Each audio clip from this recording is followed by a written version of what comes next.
En el pasaje de Primera Pedro, el apóstol les dice a las mujeres que ellas han llegado a ser las hijas de Sara. Vamos a considerar ahora 5 aspectos que tienen que ver con eso. Primero, una hija de Sara posee gracia, posee gracia.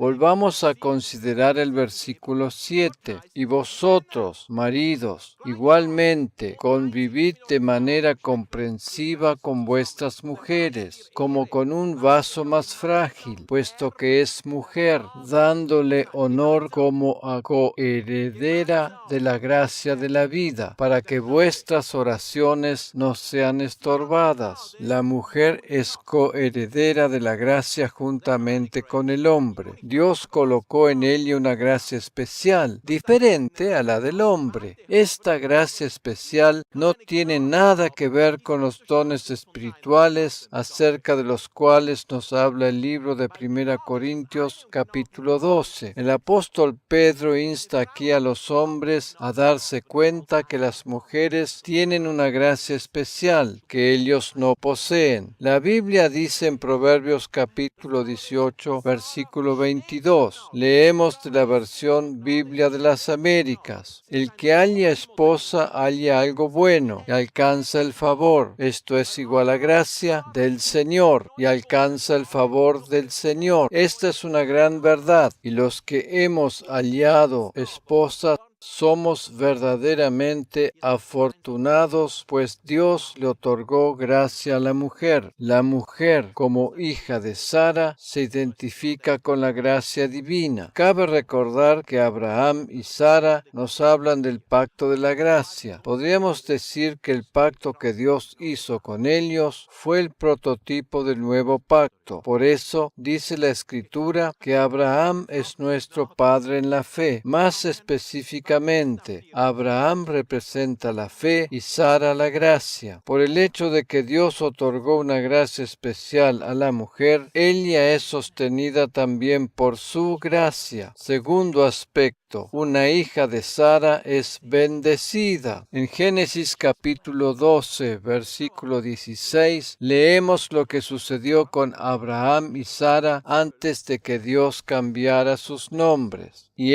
quiere decir el faraón, trató bien a Abraham a causa de ella, de Sarai, y le dio ovejas, vacas, asnos, siervos, siervas y asnas y camellos. Biblia de las Américas. En aquella época, todos esos animales representaban bienestar y poderío. ¿No es interesante ver que el faraón trató bien a Abraham a causa de su mujer Sarai? Este bienestar no tenía nada que ver con el estado espiritual de Abraham. No podemos decir tampoco que le iba bien por guardar la ley, porque en aquel entonces la ley todavía ni existía. Realmente la ley todavía no existía. Ni siquiera le iba bien por haber estado en el lugar correcto en el momento adecuado. Pues, si leemos la historia completa, nos damos cuenta que él estaba en el lugar equivocado. A decir verdad, Abraham había cometido una serie de errores. Sin embargo, le iba bien a causa de su mujer. En realidad, cuando los egipcios vieron que Sarai era hermosa, la llevaron a la casa del faraón, pero la mano de Dios estaba protegiéndola. Si bien esta historia abarca diferentes niveles de interpretación, tanto en lo espiritual como en lo natural, lo que deseo recalcar ahora es que a Abraham le iba bien a causa de su mujer. Eso muestra que la gracia de Dios estaba sobre ella. La mujer posee la capacidad de ejercer una gran influencia sobre su marido, o bien lo puede levantar para que él se desarrolle al máximo de su potencial, o bien lo hunda completamente. El hombre necesita de la sabiduría de su mujer. Ella es su ayuda idónea de gran influencia sobre su vida y decisiones. En el versículo anterior leemos lo siguiente: y la vieron los oficiales de Faraón y la alabaron llevaron delante de él, y la mujer fue llevada a la casa de Faraón. Biblia de las Américas. Independientemente del propósito que tenía Faraón al llevarla a su harén, la Biblia nos dice que Sara era una mujer muy bella. Esto nos lleva a considerar el tercer aspecto. Una hija de Sara posee una belleza especial. Amén.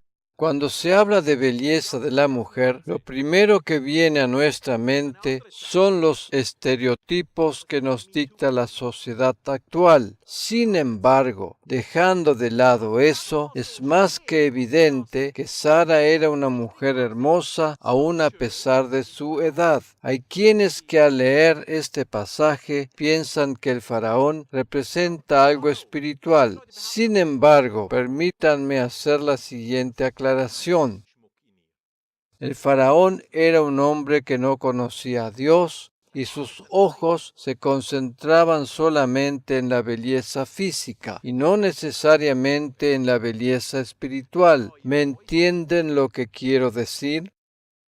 Aquí dice que sus oficiales mismos se la recomendaron y por lo tanto la llevaron a su casa para que formara parte de su harén. Abraham mismo se metió en líos al decir que Sara era su hermana y con esto pretendió salvar su propio pellejo. A pesar del error de Abraham, Dios tornó la situación a su favor, preservando al mismo tiempo la vida de Sara. Cuando el faraón se dio cuenta de lo que estaba sucediendo, despidió a Sara y le dio un montón de regalos a Abraham con tal que se fuera y lo dejara en paz.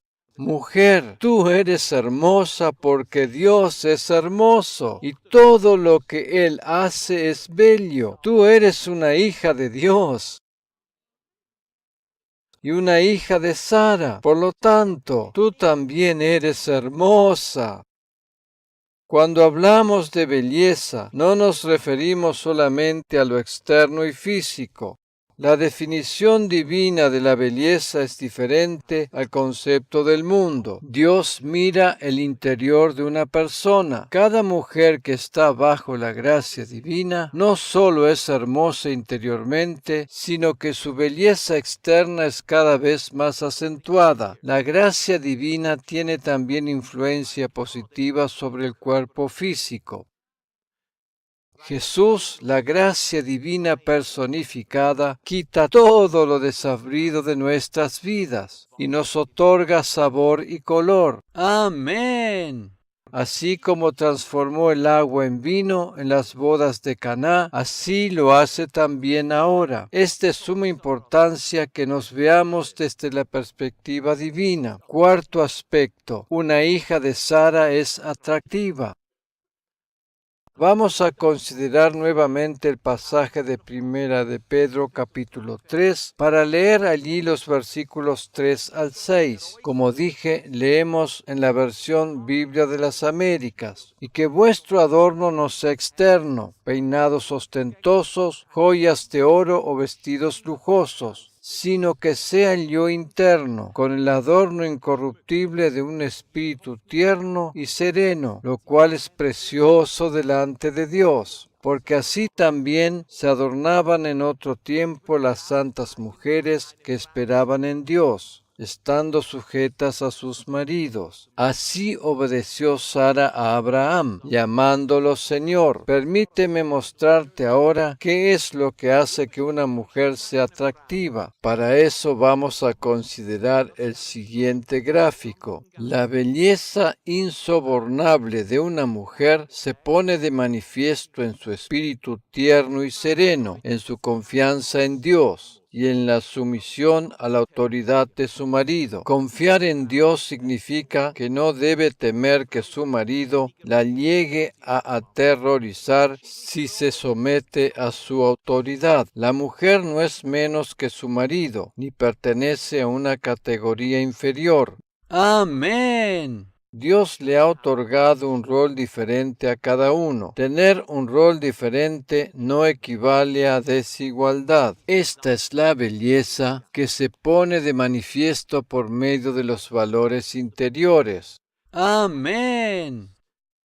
por medio de ese espíritu tierno y sereno. Aquí vemos que la belleza es tanto externa como interna. Dios no es uno que nos da bendiciones espirituales solamente para el más allá, sino que también se ocupa de nuestra vida presente. Por lo tanto, si bien los valores internos y espirituales son los más importantes, la belleza física también juega un papel importante. Este era el secreto de la belleza de Sara, por lo que nos dice la palabra. Es evidente que aun a pesar de los años, ella se mantenía joven y atractiva. De otra manera, el faraón no se hubiese interesado en ella. Sara confiaba en su marido y en las decisiones que él tomaba, aun a pesar de que no necesariamente podría estar siempre de acuerdo con ellas. Este es otro aspecto importante que hace a la belleza de la mujer. La mujer demuestra confianza en su marido cuando respeta sus decisiones, aun cuando no está totalmente de acuerdo con ellas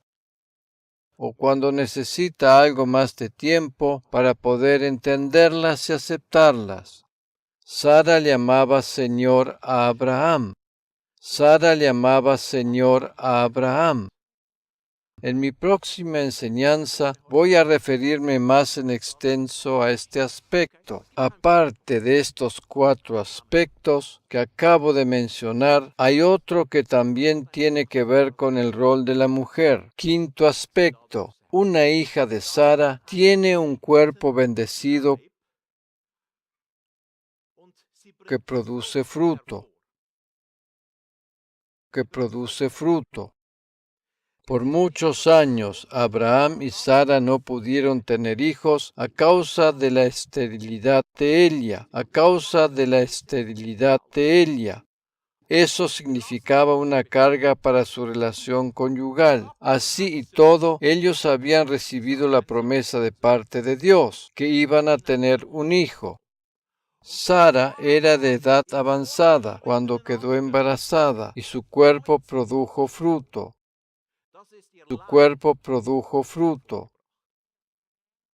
Esto debe servir de aliento para cualquier mujer que no puede tener hijos. Como hija de Sara, tú puedes creer en milagros. Pon tu fe en un Dios que obra milagros. Por medio de la obra de Cristo en la cruz, tú has pasado a ser una hija de Sara. Por lo tanto, tu cuerpo es fértil. Amén. Mi esposa es un ejemplo claro de esto. Cuando visitamos a la ginecóloga, yo mismo escuché el diagnóstico cuando le dijo a ella las siguientes palabras. De acuerdo a lo que puedo ver en relación a los análisis, es realmente imposible que usted pueda quedar embarazada, a menos que sea por medio de un milagro. Gracias a Dios tenemos 2 milagros. Él nos ha bendecido con 2 hijos maravillosos. Amén. Por eso, repito, una hija de Sara posee un cuerpo fértil. Cuando Sara escuchó la promesa de que iba a tener un hijo, se rió en su interior y dijo, y Sara se rió para sus adentros diciendo, ¿tendré placer después de haber envejecido, siendo también viejo mi Señor? Esto lo encontramos en Génesis capítulo 18, versículo 12, Biblia de las Américas. Este es el pasaje del Antiguo Testamento al cual hace alusión el apóstol Pedro, diciendo que Sara llamaba Señor a Abraham. Cuando Sara dijo que ella había envejecido, se refería a que ya no tenía más sus menstruaciones. De acuerdo a ello, era completamente imposible quedar embarazada. Sin embargo, ella concibió y tuvo un hijo. La gracia divina le concedió fertilidad. Cuando Sara recibió la promesa divina, dijo, ¿tendré placer después de haber envejecido, siendo también viejo mi Señor? Vamos a considerar este versículo en otras traducciones. Por ejemplo, Sara se rió mientras pensaba, ahora que soy anciana, ¿haré el amor con mi marido que es tan viejo? Biblia latinoamericana. En la versión inglesa, Good News Bible, dice, ahora que estoy vieja y agotada, ¿puedo seguir disfrutando del sexo? Y además mi marido también es viejo. Hoy en día existen cantidad de libros que hablan acerca del acto sexual, ¿verdad? Sin embargo, esta no es una idea del ser humano, sino que tiene su origen en la palabra de Dios. La pregunta de Sara tuvo una respuesta afirmativa. Lo interesante aquí también es que la palabra placer o su equivalente de acuerdo a cómo lo exprese cada traducción es el término hebreo Edén, y procede de la misma raíz etimológica que la palabra mencionada en el libro de Génesis para referirse al huerto donde Dios puso a los primeros seres humanos. La mujer es el jardín del Edén para su marido. Él puede tener placer en ella. En Cantares capítulo 4 versículo 16 leemos: Despierta, viento del norte, y ven, viento del sur, haced que mi huerto exhale fragancia, que se esparzan sus aromas. Entre mi amado en su huerto y coma sus mejores frutas. Biblia de las Américas. Esto no es nada más ni nada menos que sexualidad entre el esposo y la esposa. La sexualidad es un huerto de placer entre los cónyuges que están bajo la gracia divina. Dios hace posible la restitución del placer perdido. En el capítulo 5 del libro de Cantares, en el versículo 1 leemos: He entrado en mi huerto, hermana mía, esposa mía. He recogido mi mirra con mi bálsamo. He comido mi panal y mi miel. He bebido mi vino y mi leche. Comed, amigos, bebed y embriagaos, oh amados. Biblia de las Américas. Disfrutar de una buena sexualidad en el matrimonio es otra de las bendiciones de la lluvia tardía.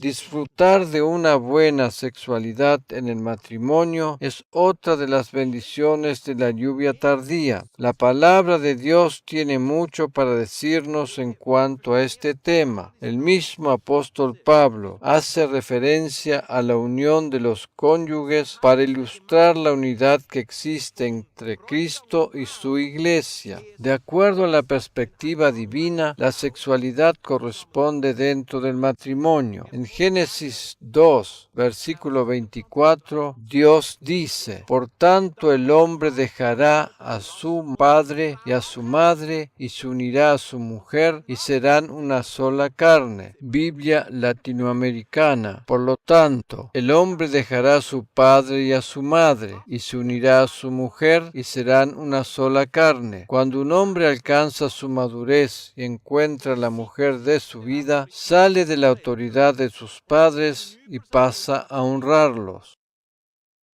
Dicho de otra manera, desde el momento de la boda, el hombre no se somete más a la autoridad de sus padres, pues pasa a recibir todo lo que sus emociones necesitan de parte de su mujer. Sin embargo, a pesar de que toda ligadura con ellos se corta en ese momento, él los tiene en una posición de honor y respeto. Amén. Es de suma importancia que el nuevo matrimonio comience a andar su propio camino y que de ninguna manera se mantenga ligado a sus padres o a sus suegros. En el momento de la boda, la relación del hombre hacia sus padres pasa desde una posición de obediencia y dependencia a una de respeto y honor. Naturalmente que lo mismo es válido para la mujer. Ambos cónyuges comienzan una nueva forma y manera de vivir. La Biblia nos insta a honrar a nuestros padres. En el versículo que acabamos de leer, la palabra que en nuestro idioma español se traduce como unir, en la expresión se unirá a su mujer, es el término hebreo dabak, que significa también asirse, adherirse, apegarse, ligarse. La sexualidad es el pegamento del matrimonio. Dios es un Dios bueno y desea que nos vaya bien en todo. Esa es la diferencia entre nuestro Dios y lo que los hombres denominan dioses. Él nos ama y desea ayudarnos en todos y cada uno de los ámbitos de nuestra vida. La palabra de Dios está llena de sabiduría. Habíamos leído que el hombre debería dejar a su padre y a su madre para unirse a su mujer y ser una sola carne con ella. Esto se refiere puntualmente a la sexualidad.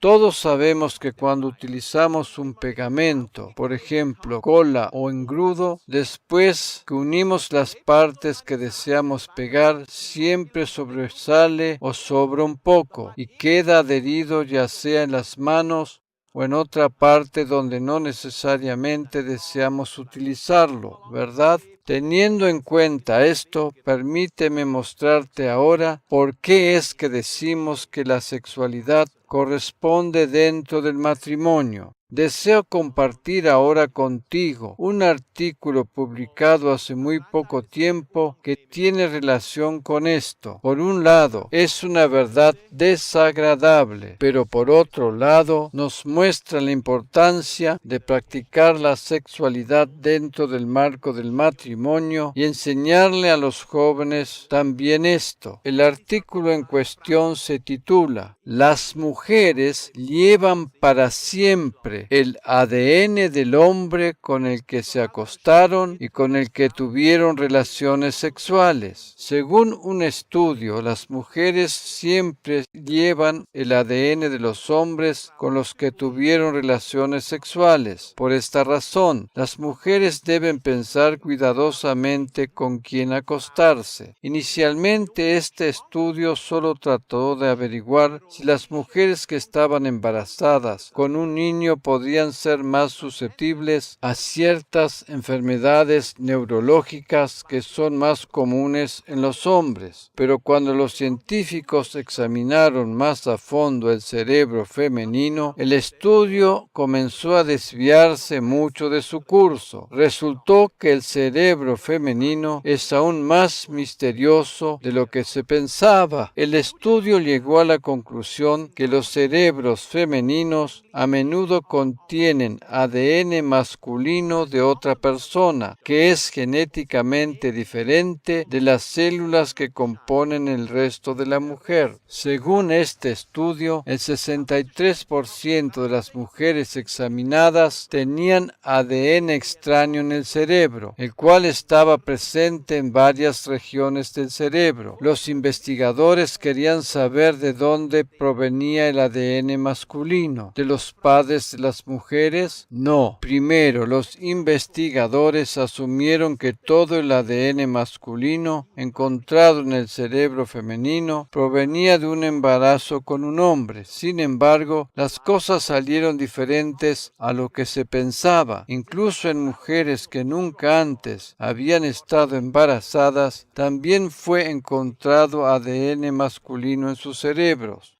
En ese momento, los científicos no sabían lo que estaba pasando.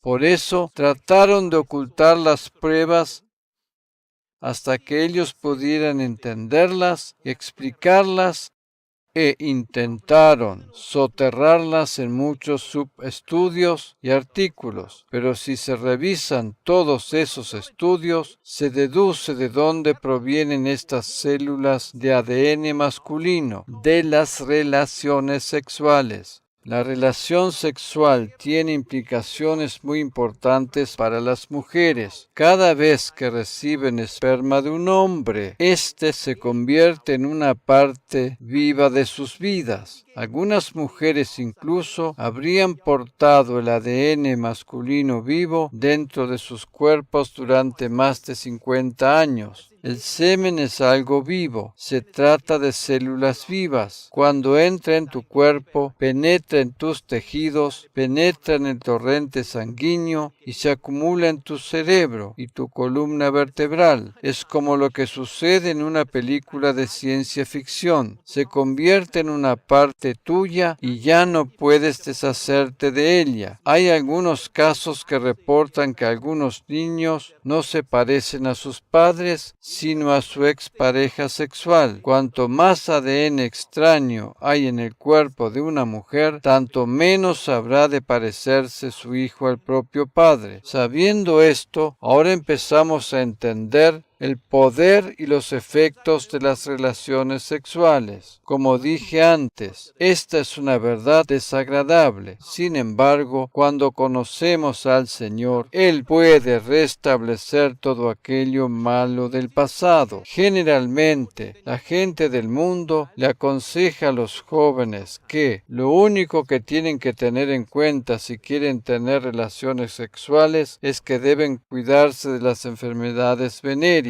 Sin embargo, lo que acabamos de ver en este artículo va mucho más allá de una enfermedad. Cualquier mujer que padezca algún tipo de trauma en este ámbito tiene que saber que puede contar con la ayuda del Señor para ser restablecida completamente. Él siempre sana, restaura y otorga nuevas oportunidades. Amén.